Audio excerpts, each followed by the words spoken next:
In this video we're going to show you how to remove the Speedo from a Mark III Clio. It's all you need for the job, just a trim removal tool. So first of all, drop the steering wheel to the lowest position so you've got access. And using your trim removal tool, find a gap just in this trim around the edge.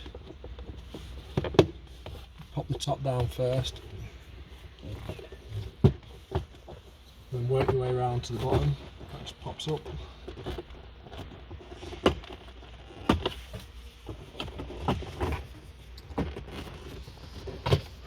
And that trim comes out.